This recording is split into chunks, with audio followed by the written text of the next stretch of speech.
Hi, everybody. It is Friday, June 12th. We are here, Women's Personal Finance. I am Regina Moore and I have Angela Rosman.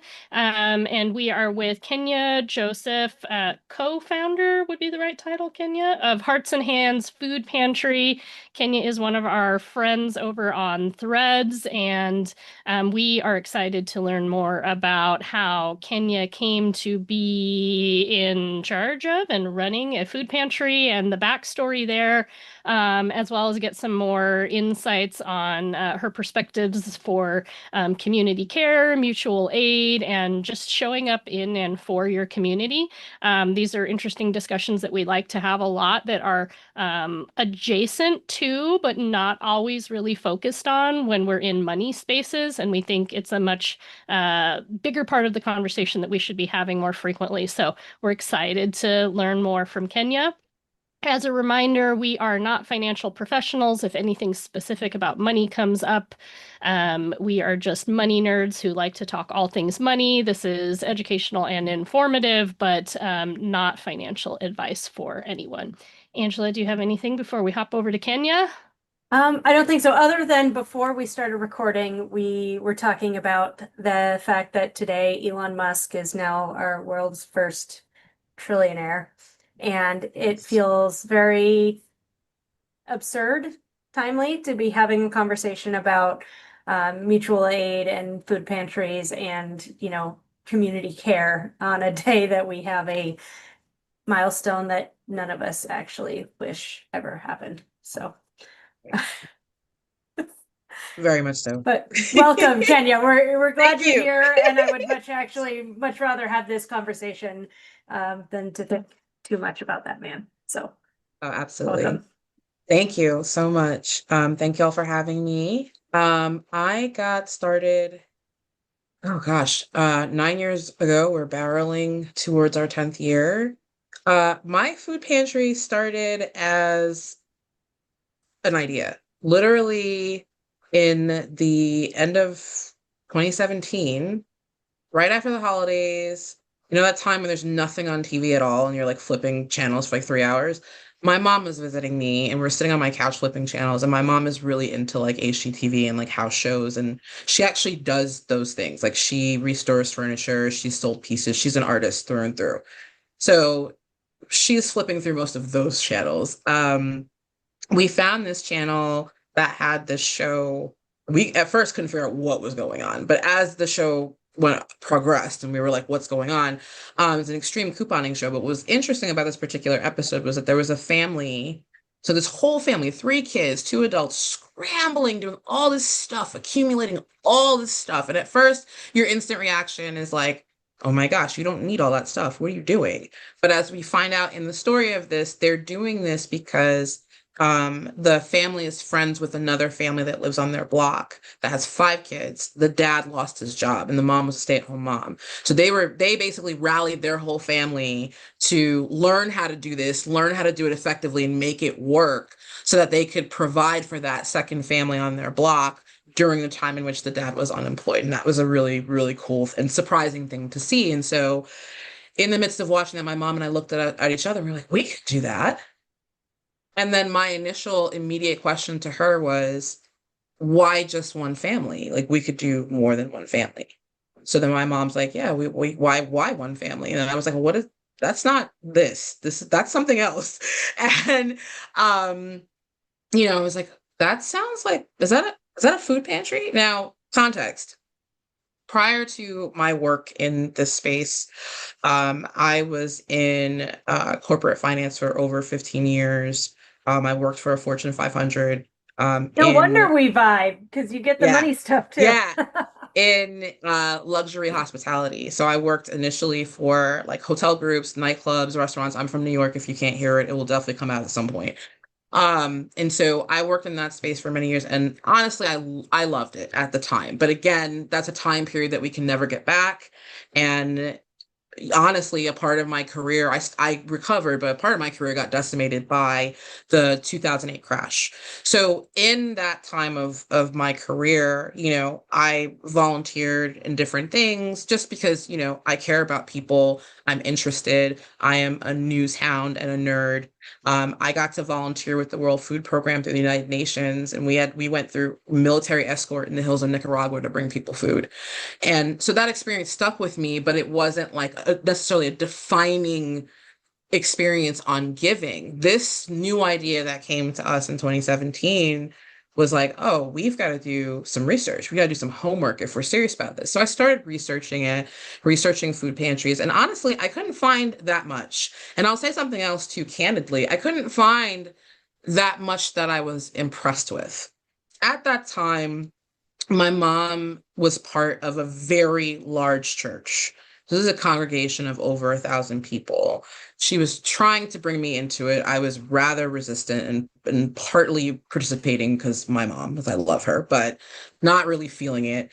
But she had started to meet and get to know a lot of different people in the congregation. And so as we're thinking about this idea, we're having conversations with people who we're sitting next to on Sunday mornings, and these people are going through absolutely abject and terrifying struggles. And then we're also hearing the journey of what resources are there? What are you able to access to help you through this? So my takeaway initially was, first of all, we have this huge church and this huge campus. And what are you doing to help your own congregants, number one? And then number two, hearing these stories about the resources that were available in Charlotte, North Carolina, where I am now at that time. And being like, why are you doing this like this? Why are you treating these people this way? Or that's creating more problems for the person whose house burned down, or the person who just got diagnosed with cancer, or the person whose husband just died, right? And so when we first started to like really put this together, my mom was like, let's do this. It's a family thing. Let's just care for people. Let's focus on food. That should be easy. Like, let's see if we can partner with the church. We don't even want money from them. We just want them to let us use some space inside this is huge campus that they have. Basketball courts, gymnasium, classrooms, everything you can think of. Can we see if we can use a space in that campus and serve the community? And at the very least, serve our congregation and see where it goes. That led to an almost year-long battle with our church. They were resistant from the start. And that was a whole other conversation. That whole journey led into my church trauma. That's a whole other conversation. But by the end of that time, we were able to finally successfully open Easter Sunday of 2018 in the church. The church proceeded to kind of like sabotage us at every turn. Like they wouldn't give us the keys when we needed to open. They would, a community member would come seeking our pantry and they would give them the wrong information, the wrong day and time. It was a whole drama. So the next 6 months were spent like with me fighting with my mom, who was like, let's just give them a chance. Let's try to work through it. And the other two ladies, which are her friends, we call them the old lady gang, of like, we need to either not do this or not do it here. So there was an incident that happened that was serious enough where the decision was made for everybody, where it was like, no, we're out. So we closed for 6 weeks. We did all of our corporate stuff, let's get our own 501c3, let's do all those things.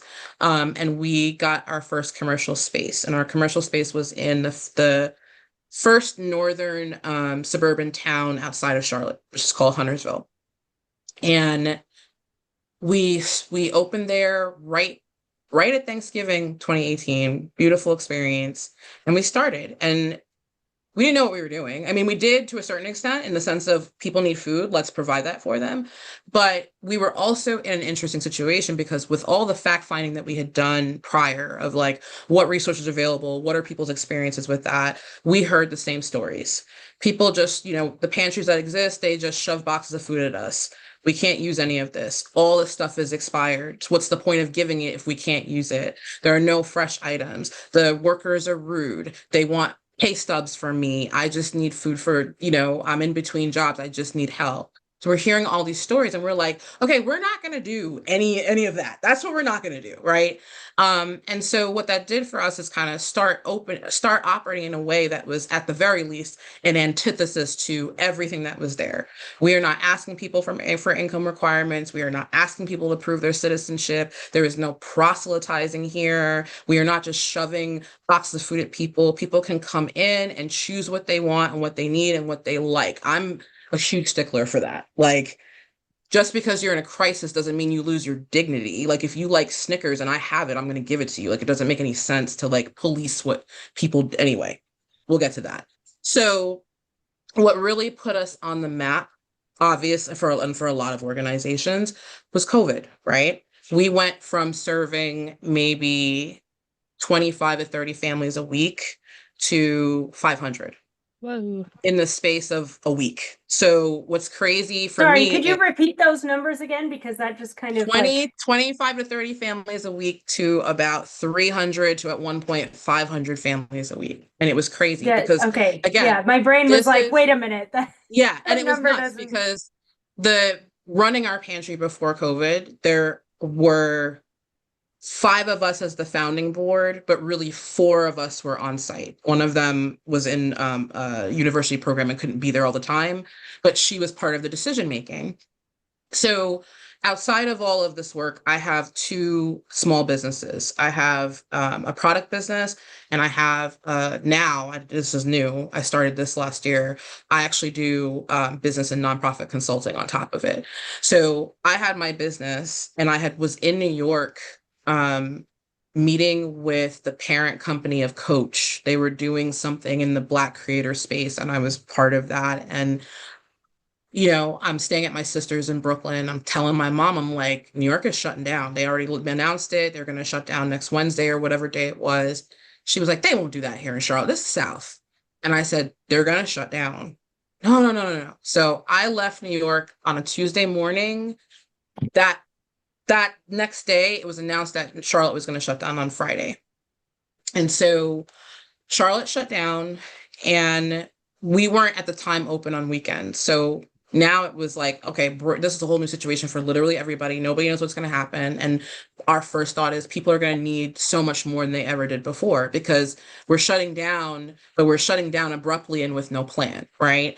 So my mom's like, well, what do we do? Like, this is, people are going to not want to come out because people are potentially being exposed and getting sick. So I implemented a whole like containment protocol, like sanitizing protocol for our pantry because remember we had people come in beforehand. So I said, what are we doing? We need to not look at the nonprofits because nonprofits generally are antiquated. We need to look at the stores. What is Walmart doing? What is Harris Teeter doing? What is Publix doing? And everybody was converting to this online ordering, curbside pickup. So I said, we can figure out how to do that. My mom's like, how? Like, what resource? I'm like, I know how to code.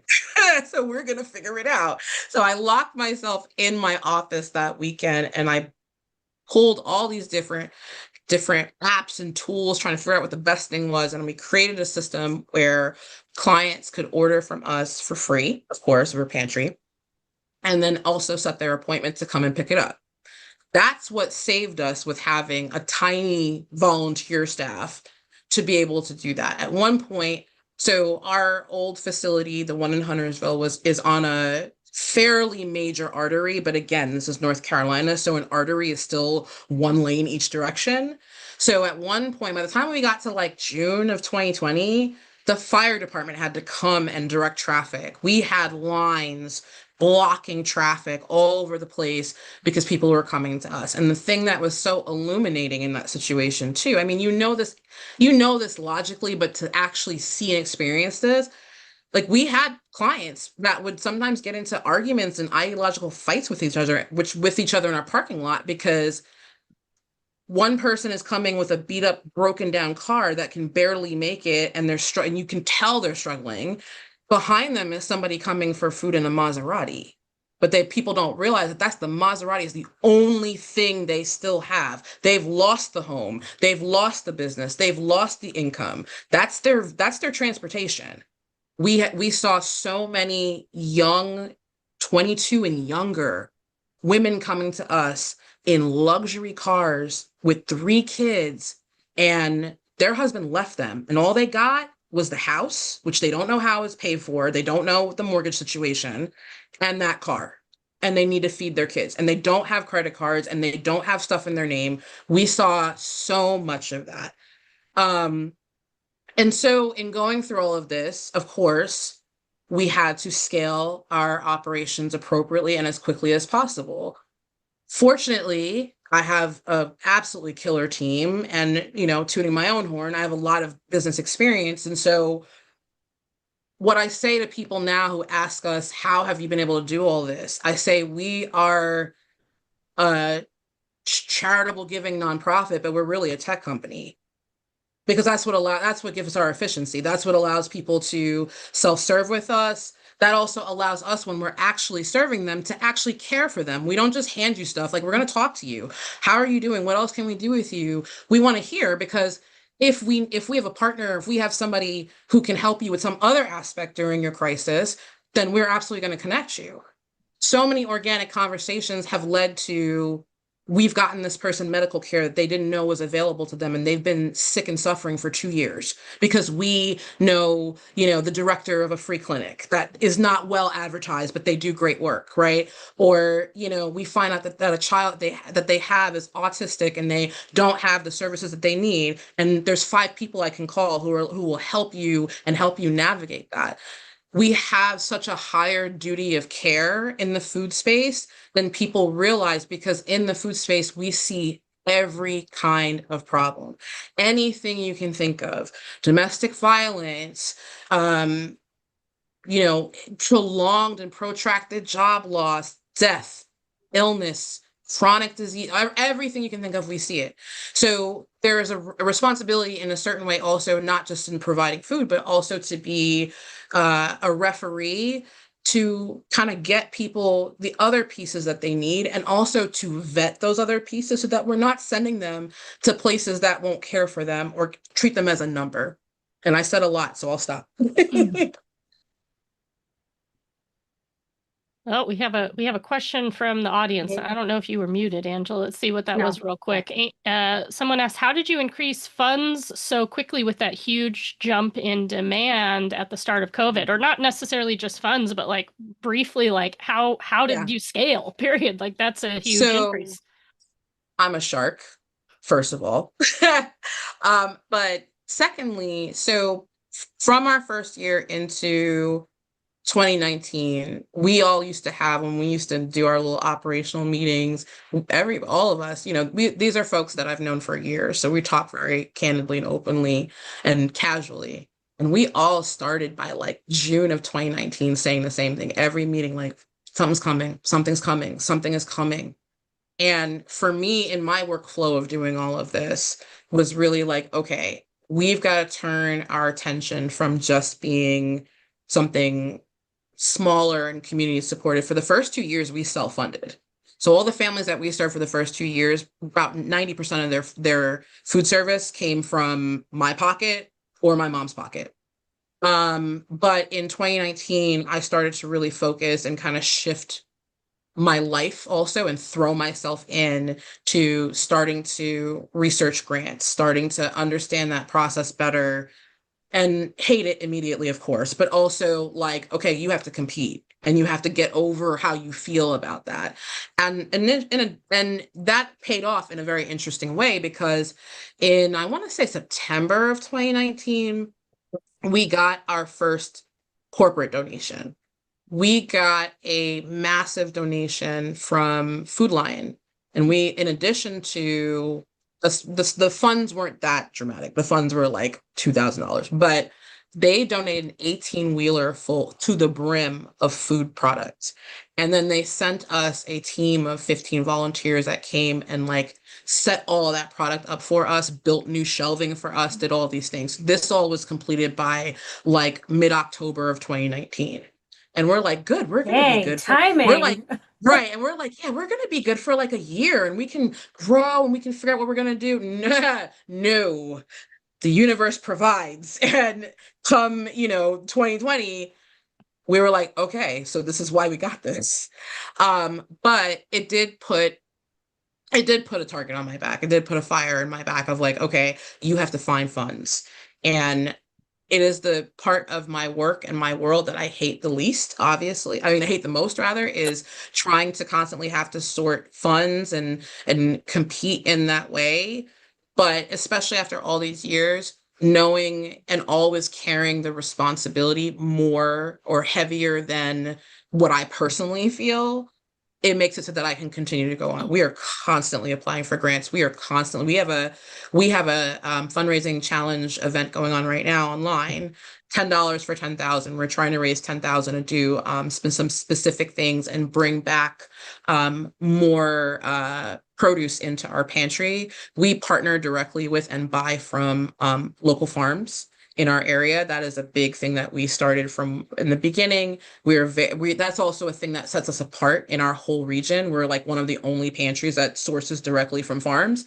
So that can get expensive, but also offering people high quality food when they're in crisis is important. So And that's why we do Kenya, that. if anybody is listening, I believe there's like a right on your homepage is a link to Mhm, that challenge right now, right? And it's Hearts mhm. and Hands Food Pantry Dot com. dot Dot com. com. Okay. Yeah. Dot org.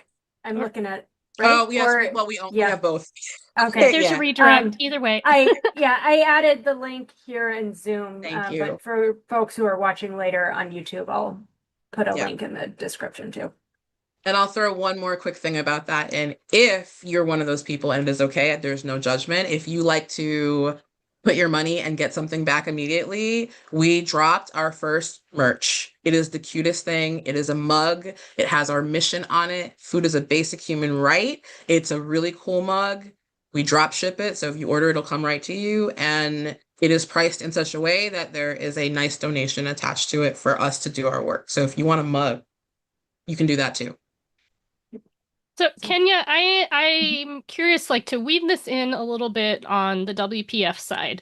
Yeah. Um, I think an important part of this story for the way that we engage and the things that we're trying to bring to people are like, what in your background set you up to be able to do this? Because you were funding it and you weren't getting paid. So like Yeah.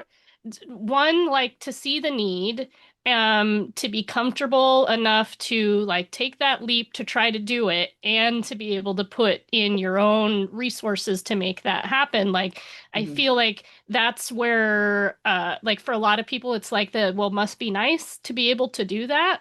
But like No. what goes into making what goes into that? Because everybody says Mhm. I'd like to be able to show up and do this kind of work, but not It's everybody, hard. but a lot. But you I, know, and then yeah, how I, does that actually happen? right. So I want to first shout out to you guys because just for everybody on this call, I read everything they post. And there are things that I That's a have lot. enacted, of course, and there are It things is a that I've lot. enacted in my personal finance management, especially with how things look now, that I've learned or connected with directly from you guys. That is super important because I'll be very honest with you. If you asked me 15, if I was me 15 years ago looking at my life now, I wouldn't recognize a lot of it. And I wouldn't recognize a lot of it financially too. I want to be very candid about that. At the time that we started, my mom is a relatively young mom. My mom had me, I think, when she was 22. So she was at the top of her career when we started. My mom is a fashion designer and she did both private label and full retail. She had a multi-million-dollar business when I was in high school, and early college before she divorced my dad. And so by the time when we got to 2017, my mom was head of the entire menswear design division for Bass Pro, Uh, which then, as you know, merged with Cabela. So my mom was cute money back then, right?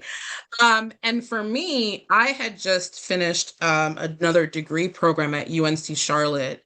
I did a biochem degree. I always wanted to be a scientist. So like I took all of my accounting money and my finance money from my career and retired at 30 and went back to school for what I really wanted to. So I had a little bit of a nest egg saved up from, because I didn't work a lot when I was in school because I worked for two different research labs and published and did all the things. So when I came out of school I graduated in 2017 and I was applying for PhD programs and decided that I was like, I'm going to take a sabbatical. I want to focus on my business because I had started my business while I was in school. So my business really started taking off after I graduated, had more time to devote to it at that time. So I had income coming in. I'm married. My husband also works and we were doing all right. So when we first started, it wasn't really it didn't hurt to be able to give. We had extra to give, and what you learn very quickly in serving for food for people and serving community in that way, like you become the savviest shoppers you ever seen. Like you absolutely. We tried extreme couponing for a month. That thing failed. I still have the binder. We didn't do anything. But learning how to buy things in volume, learning maybe non-traditional methods for buying certain items in major bulk, right? A lot of people think, oh, like you guys do Costco, and we do Costco a lot, but so many of the things that people need single items for, you cannot buy them in that way. And so there are non-traditional and commercial space ways of buying those things, not to mention Dollar Tree is our friend, is our community friend, so initially it Which didn't is hurt. why, like, give food pantries money, give food banks money. Correct. They can do so much Yes. more than your cans. Like, Yes. okay, like, yes, still bring the cans, but like But also, yes, the because dollars. there are so many things like I'll sidebar for a second as an anecdote to understand that particular point. We've operated for 9 years, right? This is the one item that drives me crazy. Everybody donates peanut butter. Nobody donates jelly. The only time people donate jelly is when we get like a school doing a food drive. The kids understand, the adults have no clue for some reason, even though we all were raised on the same thing in America of like peanut butter jelly sandwiches. So we'll have, even right now in my warehouse, I have pallets of peanut butter and we'll have 5 jars of jelly and then 5 jars of jelly. And it's constantly reminding people that we need jelly. It's so silly to me, but this is the type of thing that happens. And so when you donate to organizations that do this work, that's where your money is going. If I have 100 jars of peanut butter and I have 5 jars of jelly, I need to go buy 95 jars of jelly. That's literally what's happening on a weekly basis. People, because when you do this correctly, you're focusing on staples, but you're also focusing on meal builders and recognizable things that people have a no-brainer to of like, oh, I can make a meal, I can make a sandwich, I can make a bowl, I can make this for my kids. So there's a lot of those things. Even when you put the list out and you put the call out, there are lots of people who will donate, but in the end, you might only get two of certain items when you need 200. So we have to constantly buy. For us as a nonprofit, I would say about 70 or so percent, maybe more like 80% actually, of any funds that we get. So unrestricted grants, things like that, and community donations, individual donations, that goes directly to purchasing. And half the time that purchaser is me. Like people in Charlotte know me because they'll see us with our t-shirts on when we go into Walmart because we have to fill up 3 carts and everybody's pissed about it. Or when we go to Costco and we're bringing out pallets of things and everybody's like, oh, you must be making a great barbecue. And we just look at them and stare them down. But that's a big part of the job is shopping and ordering, right? We cut costs every way we can. So I remember there was a volunteer that recommended to us a while ago. They're like, oh, you should just do Walmart delivery. And I did the math and I showed them, I said, and we pay all these fees. So we're based on donations and I'm paying X percentage in just the delivery fees. And then they have limits on the items too. So I can only order 30, but I need 100. I still got to go back to Walmart to get the other 70. You know what I mean? So these are kind of the savvy points. And then for commercial purchasing, there are different discount brokers online. Now you have to vet them, right? Obviously, you have to vet them that sell different items at volume. So think like toothpaste, things like that. And you're buying kind of like the sets of quantity that you might see for a Dollar Tree. So you could buy like a pallet worth of toothpaste essentially. those are other places that we purchase from. And at the scale, the size that we're at now, we also have full commercial purchasing. So we have distribution companies that we work with that are the same as supermarkets. Like we buy from Unify as a huge supplier. We've bought stuff from Cisco. We've bought, yeah, so it's just order of scale, basically. I have another question for you that I would love Yeah, to have someone who runs a food pantry address sure. for people listening, the public. I know we have talked about online that people should be using these resources before they fall into a desperate place, and that Ah, these are meant to yes. help keep you from getting to the point where it takes significantly more resources to get you back up to where you want to be. Mhm. Can you speak to that a little bit more? Because I know like Yes. we have a really interesting audience. I know you're aware Mhm. from seeing us on threads of people with like very, high net worths, people who have millions of dollars, and we also have people who are definitely in poverty and struggling, Mhm. but maybe like don't see themselves like I'm not homeless. Right. So like Hmm. that's not for me. And we've tried to talk about like yeah, accessing and Or I have utilizing enough money to resources. buy ramen and PB&J, so I don't want to take from the food bank for people who don't have Yeah. No, ramen. yeah, I need people to come and get organic broccoli from me and stop playing, first of all, personally, and as a tenet of our organization. So before we even answer the question, we do need to understand that just like everything in life, because sometimes this nuance gets flattened online, every food bank, every food pantry is different, Mhm. right? Just like Walmart is different from Target, is different from Costco, it's the same thing. So part of this conversation comes from the historical context of food pantries and food banks, and then part of this is just like our new age of craziness. So let me give you a little piece of history. So don't lock me into the timeline. I'm giving you very general, but let's say about 20, 25 years ago, there was something that happened, and we didn't learn this until probably about 2 years or so doing this work. So the USDA started to really centralize food giving with the partnership and creation with Feeding America. So what happened was quietly Feeding America moves like a corporate juggernaut, and they started taking over food banks and taking over food pantries and setting up this like feeder system. So local food pantry in a church now becomes local food pantry in a church feeding America. And they can only get their supply of what they're giving from the Feeding America food bank closest to them. And that is all regulated in Washington about how much they're getting, what they have access to, what they don't have access to. So I would say now in 2026, this is probably like 80 to 85% of all food banks and food pantries in our country. There are still independent ones, but that is a big fight. And a lot of people don't know these things. There's just no way to know it. I have these conversations a lot, even locally to this day, because people don't know, right? So our food bank here in Charlotte is called Second Harvest and Metro Linus. They are a Feeding America food bank. We have been independent from day one. We have been independent from day one for these reasons, and it was definitely a big like decision that we stand by to this day.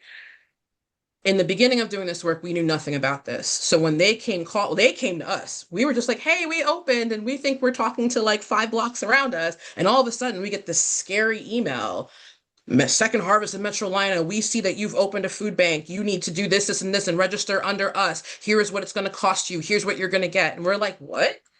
So initially, our response was, okay, is this a way for us to get free items from them so that we can do our work? So we looked into it. Here's what we found out. Food organizations are charged quarterly, and they are charged relatively significantly. That matters when you're grassroots and you're small or you just started, because you might not have $500 a quarter to be able to pay a food bank. And you're paying the food bank for food that you cannot control quality, quantity, or what you're getting. So what if you pay this money and you get your allotment for the quarter or for the month, and it's a pallet of Cheetos? What are you going to do with that? So that was our first part of the decision. The second part of the decision was that we found out that when you sign up to be part of Feeding America, their operational rules control what you do on the ground, and they inspect you, they check and do all the things. How they choose to serve people does not align with what we do. We are actually here to care for people. That is point number one. This is not numbers and turning and poundage and all this nonsense to us, right? So that didn't align with us. And number three, as it turned out, was that it became aggressive. Second Harvest Metro lineup pursued us as a food pantry every quarter from 2018 to 2023. What changed in 2023? We got federal funding through ARPA funds through COVID, which is a huge and very competitive process. Did not think I was going to get it. Tried the whole time I was writing that grant for 10 hours a day it was due. And because it's a federal grant and it was run through our county government, that had to be publicly announced. So it was on the news. All of a sudden, you saw we got funding, you don't talk to us anymore. So these are decisions why we don't do that. But that being said, to answer the direct question, we are an organization that believes you absolutely should come to us. Because if we help you before it gets to crisis, we might help prevent crisis, right? Now, people have an issue with that because the first thing that they'll start to think is, what about people who scam? Let me tell you something. In the 9 years that I've done this work, and my pantry has served over 100,000 people in this time, I can count on one hand people that we fully were like, oh, this is a straight up scam. We got scammed by an influencer, like an actual influencer, but the way we caught them was ridiculous. And if we have time, I'll tell that story because it was really funny. Okay. Oh man. Yes. Yeah. Pin that because But I definitely want to hear that story. yeah, no, it was insane. This was I want to say 2022. But it doesn't look like that. It just doesn't. It just doesn't. And the reality of it on a deeper level is, and this is me personally, do I really care if you scamming for these Idaho instant potatoes? Do I really care? Like, they tell us, and we see in the media all the time, food crisis and this, and that, and the other. At this moment, not barring any, natural disasters, what our government's going to do, whatever. But in this moment, there is enough food inside our country to feed every single person in this country at more than 3 squares a day. Yeah. Do I really care that deeply? No, I do not. And that's what real financial stewardship is when you're dealing with and doing this for your community. Like, I'm not pressed. If you want an extra package of cookies because you work at Taco Bell and you don't make enough money, I got you. Like, we don't look at people like that. It doesn't make sense to look at people like that because also we've seen the times where the true crisis has beyond hit, and now it's this whole to-do to help a person. We have homeless clients. We have clients who live in their cars. We have clients who live in the woods. We go in the woods. I helped co-found a whole separate organization for homeless services in 2020 as a response because once we got done feeding them, we needed a way to address all the other needs. Tents, protection, flashlights, condoms, medicine. So we did all of that. Like, feed the people. It's really that simple. And I hate to see that argument because I don't think people are thinking about it. It comes from your intent. If your intent is truly open-handed to say, I want to help people, I care about people, yes, there is obviously discernment that you need to have, of course. But beyond that, you're not immediately walking into any situation like, oh, this person is making up a story, this person is trying to get over. You're not taking food from another family. In the way that we operate, because we're what's called a full choice pantry. So people are ordering and choosing everything they want from us. They're not getting like a standard box. So in our organization, you're not taking food from somebody else because you are like, I don't know if I want to, do this because I think I'm still okay. If you're even thinking about it, you need to come see us before you have to think about it. This is, to me, a really interesting conversation, Kenya. I know you've heard some of us, I address it more specifically, like my concerns and distaste for the Mhm. nonprofit industrial complex. And I Right. think you illustrate a really interesting like segment that's kind of in between, where like people don't Mhm. really understand what's going on when I think a Right. lot of us talk about that, where like we have charitable systems and there are reasons for organizations to move past being like a strictly unorganized mutual aid network to Yeah. being a nonprofit. Yeah. But then we also But it's have not for why Feeding it's not for why America. most people think. Yeah, it's not what the reason to do that is not why most people think. It's not like, especially coming from a corporate background, a business background, an entrepreneurial background, part of I think why we've been so successful as far as, my involvement and my core founding team, none of us were ever indoctrinated by a nonprofit. So like we never look at things from that way. But especially being in this space for so long, we run in some of those circles. We're invited to the conference, we're invited to speak. So we're hearing that industrial complex ideology and being like, no wonder y'all are stuck in the dark ages. Some of the things that I see in food system work and in this space that we're in, which is really like food access, some of the questions that people are trying to figure out, I'm like, if you apply your brain cells together and rub them till they get hot, you will get to the answer. Like these are problems that were addressed 25 years ago. Like it's actually very simple and you're complicating it. Yeah. I'm not here to that's the other thing. I personally, my team personally, none there's no getting rich off of this. There is no cute nonprofit salary and nobody is doing anything. It is quite the opposite. And because I am a co-founder and we want our organization to stay properly controlled. We have a public board now, so we have members of the community who are on our board, but we want the core of the organization to stay, at the very least for now, controlled by our family. I'm the president of the board, which means I cannot draw compensation. We moved my mom to actually be the executive director and rolled her off the board because she had to take early retirement when her whole division got phased by Bass Pro in the middle of COVID. So no one is getting rich off of this. All of my income comes outside, completely outside of my nonprofit work. It's why I had to start a consultancy last year because I was like, at some point, for all the extra things I've been out there doing, I'm like, y'all got to start paying me for real. Y'all, and it can't be a buy me a coffee either. Y'all got to start paying for me because you're doing real work here. So I did that for my own self and my own personal future. But there's no getting rich out here in nonprofit world. Like at the size that we are now, I have a staff of 7.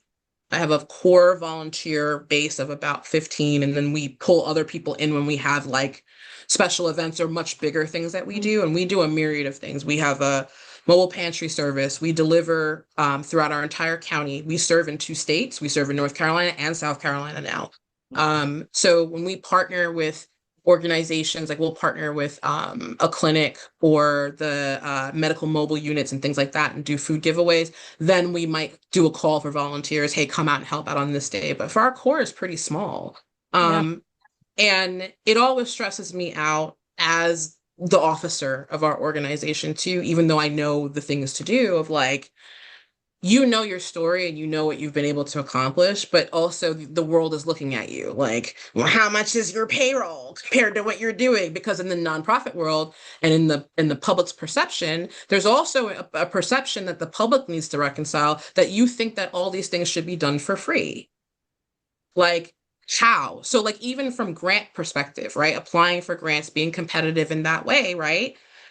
Most grants that we get, especially now with this great reckoning in the nonprofit space that was caused by our current administration last year, like you'll apply, they'll cover your program expenses, but they won't cover your staff.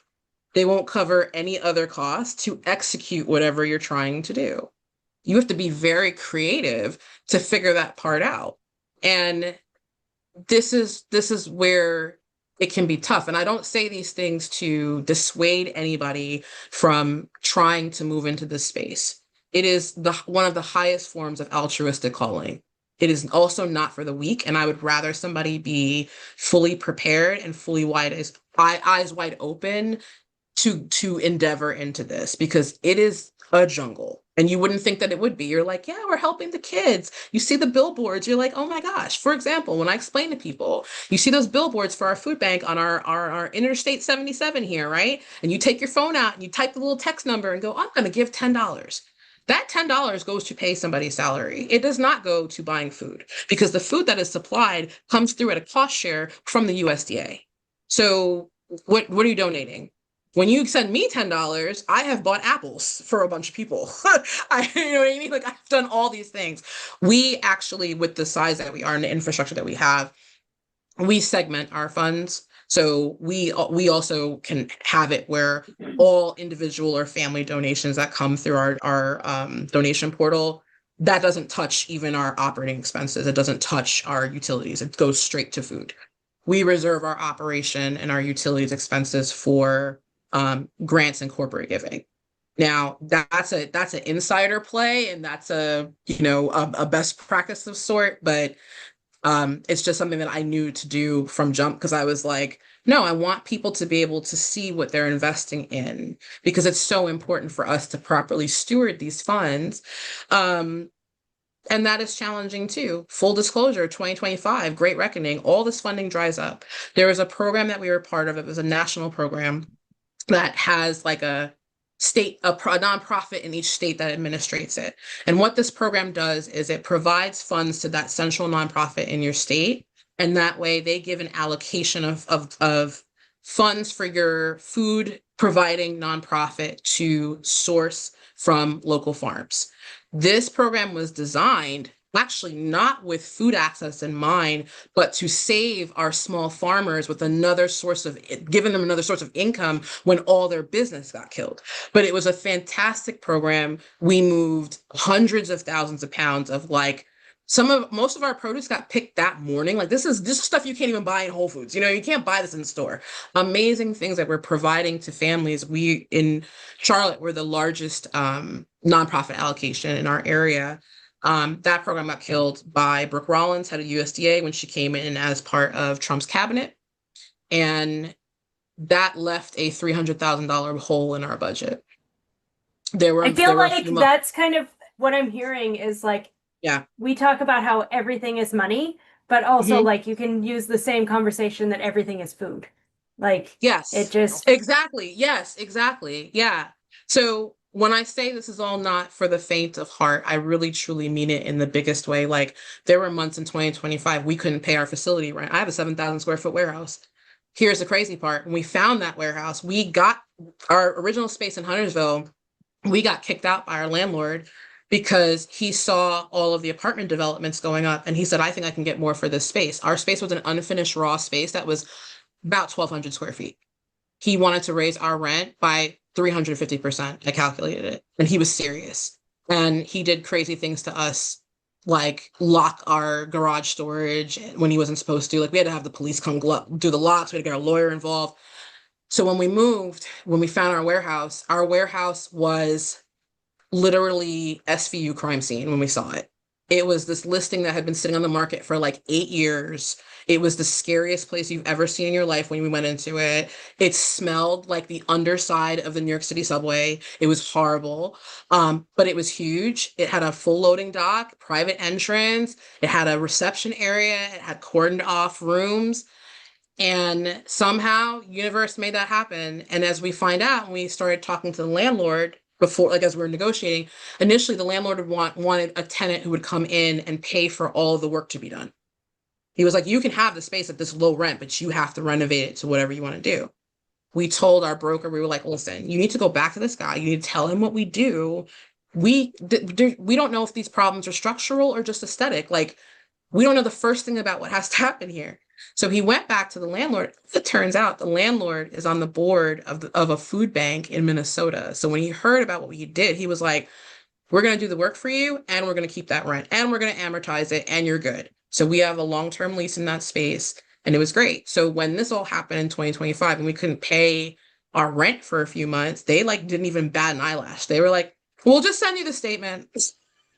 Like no one said anything to us. And I'm thankful for that, especially every single day, because there are certain costs that you can't, when you're doing it on this scale, you can't avoid. And with everything being so unpredictable now, like, what do you do? I had to furlough staff last year because of the cuts, because we lost funding that was earmarked for us. I had to furlough staff. I've fortunately been able to bring everybody back, but I have not been able to bring back anybody who's salaried. So we all took the loss on that to say this is more important. Um, Only our hourly people are back, but this is the true reality of doing this type of work. I feel like that's a good cross into the next couple, hopefully wrapping up questions. Yes. One, I did see one of the people here hanging out, our WPF insiders. At least one of them said that they made some donations. So hopefully Thank we'll you. get Thank some you. more.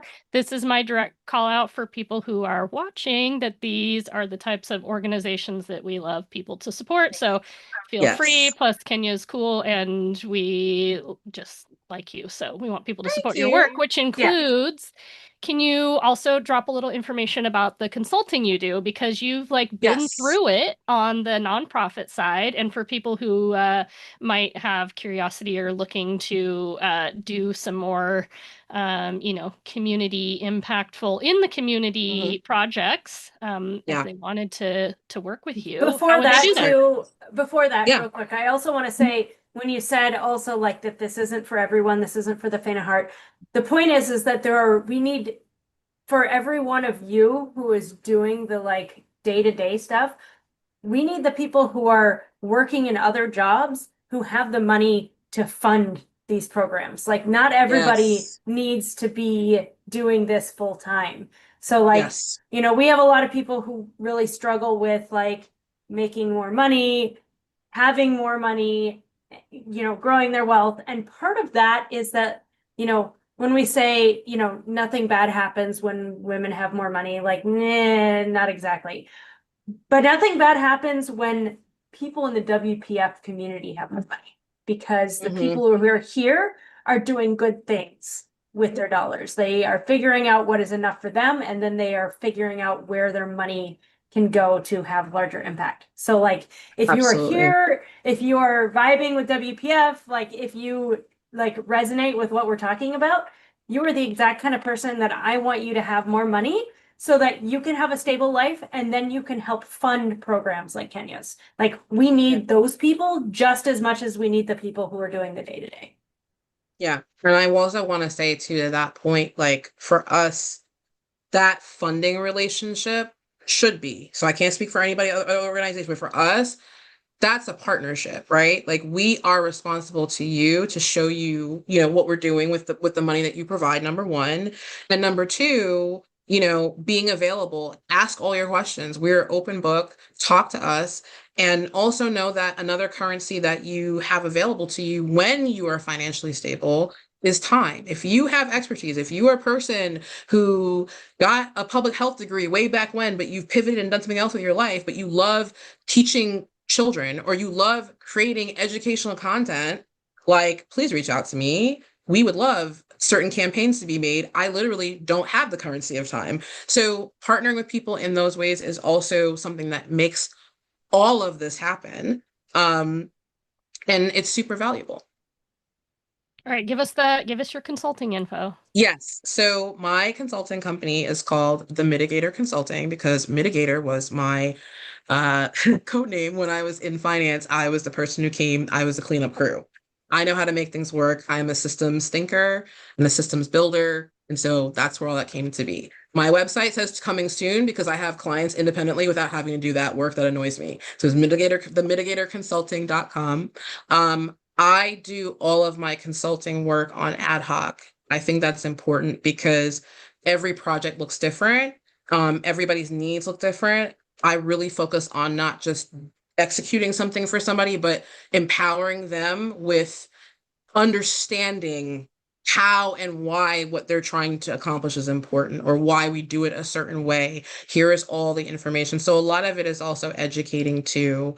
Um, and to drop the little resi for a minute, just to say why am I able to do this? So corporate finance, Fortune 500 high level luxury hospitality for over 15 years. I have also a biochemistry degree, which is very helpful for the other business that I have. Um, and I have been in nonprofit space for now 9 years, grant writing certified. I used to have to write NSF and NIH grants when I was in my research lab, so that I just translated all of that when I started this. I'm also an enormous tech nerd, so I know we have very deep conversations and feel a lot of ways, rightfully so, about AI, but there are back layers of that technology that help business that are not using our water, and we do need to know those. So I do a lot of stuff quietly in that space as well. But actually, a joy that I have personally, just as a person, is, helping someone take a great idea and seeing that great idea come to life. I just personally love that.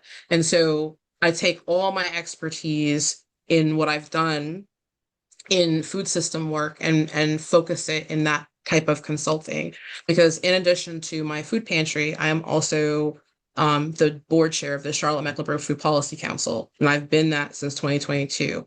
And so we do all these programmatic executions across all of the national or government programs. So we do, for example, SNAP doubling in farmers markets, WIC processing in farmers markets. We work with our state DHHS a lot.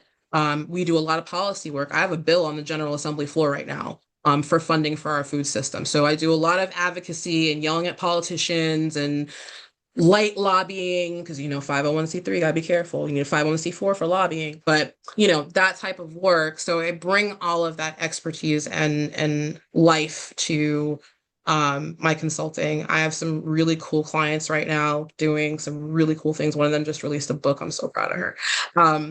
But I love it. And because I have a little bit of autonomy with my personal finances, it allows me to be extremely discerning about choosing my client as much as they might want to choose me. So I'm picking and working for things that really resonate with me, but also fit into my ecosystem of work. Like my newest client is a beautiful 46-acre farm on a ridge.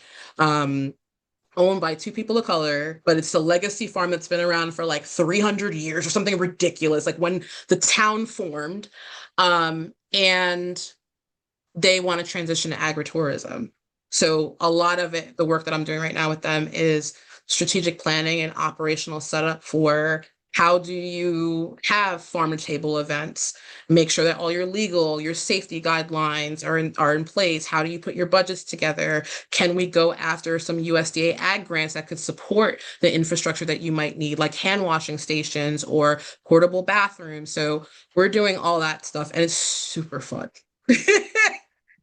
So yeah. So one of the main points we often make at WPF is, like you said, we want people in the financial position to show up in the ways that feel good for them and make an impact where they want to do it. And we're also okay if you're somebody who loves your paid work and you want to get rich so that you can support the More. people who want to do deeper community work. It's all important. Do you have, for people who feel like they want to move into more active community work that's not just giving funds, but maybe they only have an hour or two a month, or they just don't even know where to get started? Like, what would be one or two things you would tell them to start orienting towards what that might look like or how they can show up? 3 things. One, and it doesn't mean that this doesn't change down the road, but in the targeting of your energy, what's your issue? Is your issue food? Is your issue housing? Is your issue homeless services? I don't care what it is, but you need to know your issue. That's going to help you as you navigate this. The second thing you need to do: grow crocodile skin. I'm not playing. Organizing is crazy, and people get stunned by things because we forget we're dealing with people. So the crazy you see on Threads is the crazy in real life on the street. Not everybody, just because we're in this altruistic helping space, not everybody has the same intentions inside. People move absolutely sideways the same way they do online. Prepare yourself for that, because when you are a person who comes in with great knowledge, great abilities, a great voice, great ideas, your target. I hate to say it, but you need to understand that. There's so much disruption, and I had to understand and accept in myself over the years that part of my role and part of my responsibility is to disrupt this space. You know how many enemies that we've made as an organization because we will not play with Feeding America? Like, it's real out here. It is real. So you need to be prepared for that. I don't want that to be anybody's experience, but I don't want you to be shocked if it happens. That's the other thing. And the third thing I would say is take, as you come with your target, make a plan for yourself. And depending on whatever your schedule is, take a month, take 6 weeks, whatever you want to do over time comfortably. Start to do research. First things that you need to do that will make you very powerful very quickly. Make a list, a Google Doc, whatever you want to do. Local government. Who is on your city council or your town council? Who is on your county government? Know who your state reps are. Know who your senators and your house reps are federally. Just make a list. Just do that little work, put it aside somewhere. That will help you when you vote, of course, but it will also help you when you start to get more involved because everything systemic is obviously tied to our government systems. So when you get into a place where you have to start advocating, say something happens in your town or happens in your city, yelling on social media is important for awareness, but it's awareness of people who are like you. The awareness has to be directed to the people who actually make the laws and the policy, because no matter how loud you are, if those laws and policies don't change or don't shift in ways that you need them to solve the problem, nothing will happen. I had to come to Jesus, if you will, in 2023 and throw myself and be like, okay, you're doing policy. And actually, I took a whole side quest at the beginning of this year. I got nominated to be a cohort member for the Institute of Public Leadership in North Carolina. This is the Kingmaker organization. They are the ones who educate and plan and train you to run for office. We have had the Attorney General come through that program, state senators, county commissioners, and I got picked to do it. And I just graduated from the program in May. And I was like, oh, we did this for the plot because I can serve as many families as I want. I can start and help as many organizations as I want. But if the General Assembly does not understand that food access and food availability is important, if they don't put funds toward that work in the state budget, if my county does not make that a priority, if my city does not understand as they continue to add people, we have the highest growth rate of a city in the entire nation right now. We have over 130 people that move to Charlotte every day, and there is no plan for feeding them and housing them. Then I hate to say it, but all is lost. So looking at things systemically, big eyes, big picture, see the forest and the trees. That's the skill. My neurodivergent babes, this shit's for you because I had to come to the understanding that I am neurospicy too. That's what allows us to see the forest through the trees. That allows us to see the patterns. And when you do this work, the people who see the patterns and act on them first, that's where you win. So those are the 3 steps. Figure out what you want to do. Build your thick skin while you're doing that. Take some time and do some foundational research. Look at your local government setup. Who is what is who? What is the real thing? Like, I know we see like CNN and stuff and they're like blue city and blah, blah, blah. No, we got to get deep. You need to know the blue pockets. You need to know the purple pockets. You need to understand that, right? Now, And there's very different shades of blue too. Very different shades of blue, right? And then as you're ready to enter the space, you want to think about and ideate on, what's your ideal situation? Are you a hands-on person? You're just like, I want to get out there and help and get to know people that I'm serving in the community. That's one type of helping. I want to be the person who stands up for everybody and I can go scream at city council. That's a different type of person. I want to be a person who is on the pulse of what's happening and constantly sharing and reporting that out to people. That's another type of person. And they can live in one body, but remember, you're splitting time if that's happening. So you want to know that too. And then the final piece of your research is find out, and this is the part that takes real work. Find out the players in your space and go and meet them. And if you reach out to these organizations and they don't give you any time, they don't respond to you, and okay, response time, Adjust your expectations. If they don't respond to you within a month, you have a problem. If they don't respond to you in a day, that's because we're busy. But a month is actually realistic. What you're looking for is you're looking to catch the vibe. What type of people are doing what they say they're doing, and is what they're doing real, right? Is it actually serving? You can, if you have time, go meet with them or ask them to do a virtual meeting. You can meet with an ED or a program director. In my case, for my organization, you can meet with me most of the time. I'm the person who takes all the strategic meetings, but you want to find out. And if you're an organization like mine and you're super interested and you're telling me you're interested and you want to get involved, the next thing I'm going to do is say, hey, I would love to have you come and see our facility. Come tour with us. That's generally what you'll get. You may get an invitation to like a lunch and learn or something like that, but see, because you'll start to see where does this align, and you will pick up little spidey senses on, hey, I don't like how this feels. This is a really big organization, and like they just look at people like a number. Or I love this small organization, but they seem really disorganized. I wonder if I could help with that. Like that's what you start to think, and that will start to shape your decisions of how you want to involve yourself. The key to helping is that you're not, this is the last piece. This is the part I feel strongest about. And I learned this and saw this and I see this every day. When you endeavor to help someone else, whether one person or 1,000 people, that heart of helping lives outside of your body. If you are helping people based on what is comfortable for you and what makes sense in your mind for their situation, then you're only serving yourself. So don't be like some people that have tried to volunteer with us. As an example, we had a lady, I have a virtual assistant who manages my volunteer coordination, especially when I get busy, which is now. She hits me up one day and she's like, oh, this lady reached out. She's an older lady, and she wanted to inquire about group volunteering. And I'm like, okay, what does she want to do? When does she want to, like, when is she available? She's like, it's going to be exactly a month. She gave me the date and she would be available on this particular Saturday and this particular Sunday. And it would be 15 people. And because her family is coming to Charlotte, for a family reunion and they want to volunteer.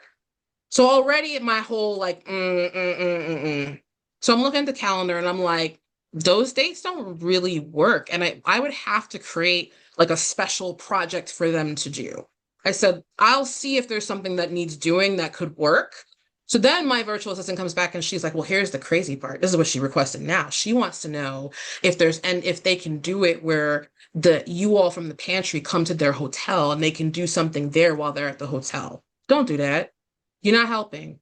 You are not helping. You are doing something for social media to show people that you've done something. And we see a lot of that all over the place. It is not wrong to share what you're doing, especially when you're excited about it, because we all connect. And if somebody says, oh my gosh, that person is doing this, maybe I could do that too, or I can do that in my own area. We should share, but we have to get into the nuance of performative actions versus I'm doing something for real and something serious. That's why we don't post our clients very often. We only do massive consent before that happens. Like if our client is like, we love you so much, can we make a video for you and tell everybody about what you guys are doing? Yes, because we have consent. But we're not, we get news channels asking us for stories on different things every time something happens in government. Like when the whole thing in Iran started and the gas prices started shooting up, every local news channel was like, can you give us quotes on how you feel about the gas prices and what you're seeing? And I'm like, sure. And then they're like, well, can we come and shoot at the pantry? Can we do it while you're in service? No, you can't. No, you can't, because we respect people's privacy here. It is a private experience. No. So performative versus from that heart that lives outside of you, because you're doing it for someone else's benefit. Take yourself out of it. And when you do stuff like that, that's when you feel that benefit. That's when, that whole saying of like, oh, take the focus off of you and help others, and and all of a sudden you're feeling better about your situation. That's why that happens, because you're actually doing it from outside of yourself to care for someone else. I'll leave it at that. Angela, give me 1 second and then I'll let you wrap up. So, thank you so much, Kenya, for being with us today. I like you even more now that we've talked. I'm going to call Thank this in you. person. We're not in person, but it's Close. it's the future. So, With our faces and not yeah. just our words. So Right. Kenya's here.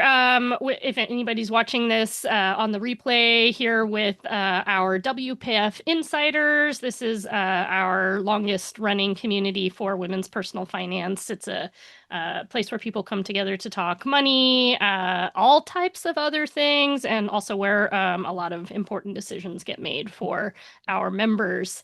If you're interested in following us, you can grab our weekly newsletter at womenspersonalfinance.org/socials or find our socials.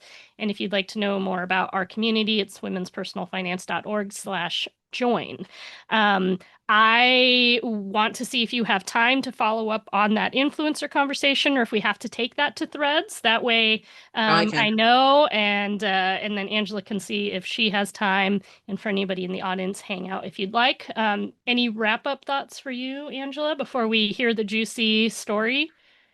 I mean, I think it just comes back to like, this is why we talk about enoughness and WPF and money, is because when you have space in your life, you can do this stuff. Like, it takes a level of financial foundation and security to be able to do the things that are more than just shouting on social media. Again, important, a piece of it, or sending $10 a month to a place. $10 a month, very important.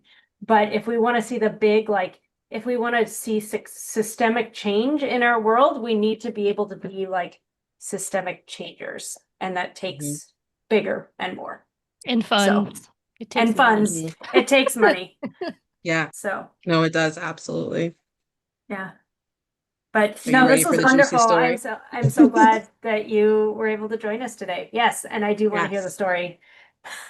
Oh, it's crazy. So one of the back end processes that we have is that when someone comes to our website and they register for our service, it takes them through short intake, and then it takes them right into a section where they actually can select their items. So they basically book their time, answer all their questions, and pick their food items. We have it set up like Instacart without the pictures. We're actually in an upgrade that's happening right now where we're building out the next generation of that, where there will be full pictures and it will look like a store, which is pretty cool. But you do all that, you press submit, you get a confirmation, and you're good to go. So we had a young lady come see us. This was in summerish of 2022, a young lady. She's probably early 20s. And first time she came, we talked to her, hey, what's going on for you? She's like, hey, I lost my job and I'm in between jobs, and I'm just trying to get on my feet. So no problem. She gets her order, we're like, hey, like, let us know if you need us again. Let us know if there are any resources we can provide for you. We want to make sure that you get through this well. And please if you find a job between now and the next time, please let us know. We'll be excited for you. So she proceeded to have like 3 or 4 appointments. Everything was fine. Same story. Hey, I haven't found a job yet. Thank you so much for helping me. It's just me. And I really appreciate that. The last time she came, she brought a perceived partner with her. Could be boyfriend, whatever, friend, but she brought him with her. And then there in where we used to be in Huntersville, there's this development called Birkdale. And Birkdale is like this mixed use, like luxury apartments, and then like all this retail and like community space, all that kind of stuff. So it's kind of like a luxury mall, if you will. So they did what now we know as influencer events. Back then, it wasn't quite that scale, but basically they invited certain people who have a presence online to come and like do content in like their common areas. It was tied to some festival. So one of my board members that's been with us for a long time, she is also a real estate broker. And so And part of like she went to get content for like her business. And so she was, because my sister is a social media content creator. She's starting to work with brands now. And so they're just going through all the pictures or whatever. And my sister calls me and she's like, "Oh my God, I just saw our client in the picture." And I'm like, "What do you mean?" And so she sends me these pictures and I'm like, "Okay." She was at Birkdale. And she was like, "No, you don't understand. She is this influencer and she posted how much they're paying her and then all the brands that she's working on. And I went on her account and she's traveling all these places and she's been in like a different country every couple of weeks." And like, so I'm like, okay, you could be struggling and fronting online, if you will, like that. A lot of people do that. Something told me to like we lined up her appointments with when she was in the country versus like when she was supposedly like in the south of France, because it was really that ridiculous. And we were like, you are taking advantage because you have full access to everything that you need. You have all these brand deals. You're posting how much you're getting paid from these brands, which is kind of gauche, but do you, right? And we're like, we don't love this. But we weren't gonna do at the time that we did that, we weren't gonna do anything. So there's a new Peruvian restaurant that opened in that town, and my mom's friend wanted to try it, and it was the end of the year. We closed down for a week, from like it was really 2 weeks, Christmas to beginning of January, closed down completely, give everybody a break. So we were gonna do like a pre-Christmas dinner at this restaurant. So it was me, my husband, my sister, my mom, my mom's friend. So we go to this restaurant, like we decided to get dressed up, do a whole Christmas party thing. We go there, and my sister was like, "I have to go to the bathroom." So I let her out of the booth. She goes to the bathroom. She's texting me from like outside of the bathroom. She's like, "Oh my God, that girl is in the bar." And I'm like, "What do you mean?" And she's like, the influencer girl, she's here. Now, remember, our food pantry is a hands-on experience. So like she could easily recognize one of us. Like we have handed you food, put food in your car for you. So my sister's like, "Yeah, she's in here and she's getting bottle service and she bought a bottle and she's clearly waiting for people and she's got a banquet." So now I'm like, "Oh, I have to go to the bathroom," because we're on the restaurant side. So I go over there and I walk through and I see all this from the corner of my eye and I meet up with my sister and I'm like, "Oh my God, what do we do?" So we go and sit at the bar. We're talking about it. And remember, this woman told us that she has no family, she has no support whatsoever. She, whatever. So we're sitting there, and all of a sudden the door to the place opens, and an older gentleman comes in dressed to the nines. Older woman comes in next to him. She has got the absolute latest YSL bag, and I'm that girl. So I knew it was the latest YSL. This is not a knockoff. I know exactly what it is. They come in, and this girl runs up to meet them. Those are her parents. She looks like them. They look like her, right? They all sit down. They're in the banquet. They're ordering more drinks and another bottle and a round of appetizers. And my sister says to me, "Oh my God, look at the appointments." Because when we shut down, we don't look at any, we shut it down. So she's like, "That girl made an appointment on the last day of service for the first day when we come back." And I said, "Are you serious?" So she shows me and I said, "Oh my God." So we're sitting there and the girl is behind us, right? And I said, "You know what?" I said, "I think this is the time that we need to let her know that, we've served her X amount of times and we wish her the very best, but we feel that now she's probably able to support herself." So I went into our little appointment system and I pulled up because we have the thing where you can do everything. And I wrote the little message in there and I canceled her appointment. Now, we're watching this in real time because everything happens on your phone. So we watch her get the message. We watch her read the message. We watch her look around the bar. We watch her take a drink, and we went back to our table. And this is how you have influencers who can scam. Now, I don't know if this has happened to anybody else, but it was ridiculous. To what end, though? Yeah, Hmm? that's what I was wondering. Like, why? It Because takes what time she's and effort to getting. go and do this and pick things up. And like, Right. so if you have that much means, like, why did you figure out, was she using it for content, or like did you No, she was using it for convenience it because was there are easier to people, use you Oh, than you Instacart? were the free right? delivery Because service?